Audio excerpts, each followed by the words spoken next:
নমস্কার বন্ধুরা, আমি আজকে একটা দেখুন বন্ধুরা কলকাতার পিস আলাদা করে নিয়েছি। ইলিশ মাছটা, মাছের পিস দেখে বোঝা যাচ্ছে যে মাছটা কত বড় ছিল।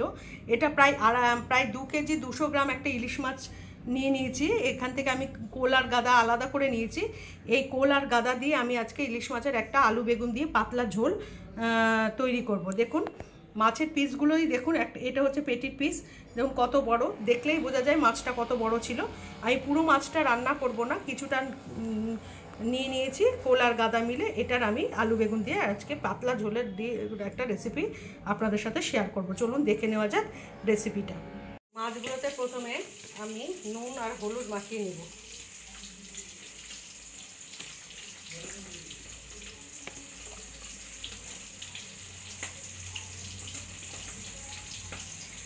ভালো করে নুন হলুদ মাখিয়ে মাছগুলোকে একটু নাড়িয়ে ভালো করে মেখে নেব। মাছগুলোয় আমার নুন হলুদ সব মাখিয়ে নিয়েছি। আলু বেগুন দিয়ে করব, তাই জন্য বেগুন, এই যে বেগুন কেটে নিয়েছি সরু সরু করে, আর একটা আলু বড় সাইজের কেটে নিয়েছি। আর এই যে এখানে কটা কাঁচা লঙ্কা কেটে নিয়েছি। মাছটা আমি পুরো কাঁচা লঙ্কা দিয়েই করব। তেল গরম হয়ে গেছে, এবার এর মধ্যে কালো জিরে দিয়ে দিচ্ছি। এবার কাঁচা লঙ্কাগুলোকেও দিয়ে দিচ্ছি।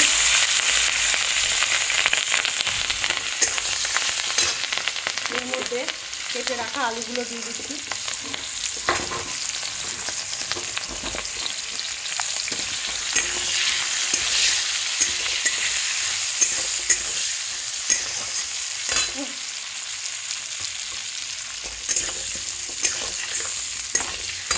আলুগুলো একটু ভেজে নেওয়ার পরে আমি এখানে বেগুনগুলো দিয়ে দিলাম। মাছটা আমি ভাজবো না, যেহেতু অনেক বড় মাছ, মাছের একটা নিজস্ব তেল আছে, ভাজলে সেই তেলটা বেরিয়ে যায়।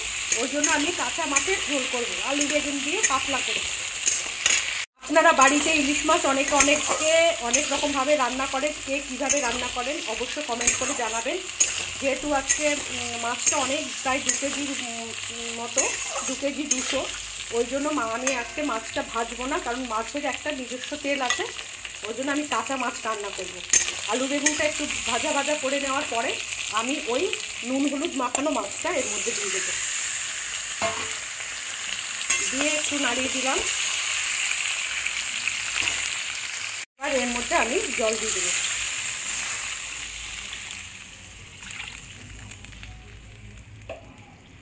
দিয়ে একটু নাড়িয়ে দিচ্ছি।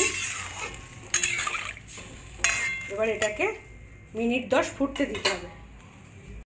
ঝোল ফোটার আগে এখানে একটু লবণ দিয়ে দিলাম। লবণটা আপনারা বুঝে দেবেন, যেহেতু মাছের লবণ আর হলুদ মাখানো আছে, একটু বুঝে দেবেন। আর একটু হলুদ গুঁড়ো দিয়ে দিলাম। দিয়ে এটা নাড়িয়ে এটাকে 10 মিনিট মতো ফুটতে দিতে হবে।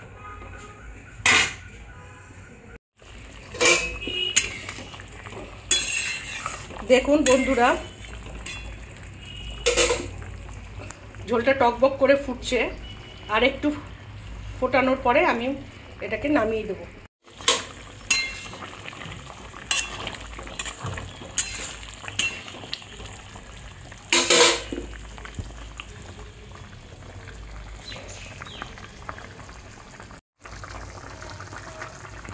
আমার মাছের ঝোল প্রায় হয়ে গেছে বন্ধুরা। এবার আমি গ্যাসের ফ্লেমটাকে বন্ধ করে দেব। আমি আজকে আলু বেগুন দিয়ে একটা কাঁচা ইলিশ মাছের ঝোল রান্না করলাম। যদি আমার এই রেসিপিটা আপনাদের ভালো লেগে থাকে অবশ্যই একটা লাইক করে দেবেন, আর কমেন্ট করে জানাবেন কেমন হলো। এর সাথে সাথে আমার চ্যানেল জয়াস পজিটিভ চ্যানেলে যদি কোনো বন্ধু নতুন হয়ে থাকেন অবশ্যই চ্যানেলটাকে সাবস্ক্রাইব করে নেওয়ার জন্য অনুরোধ করছি। পুরনো বন্ধুদেরকে অসংখ্য ধন্যবাদ জানাচ্ছি। এইভাবে আপনারা সাথে থাকবেন, পাশে থাকবেন। নমস্কার।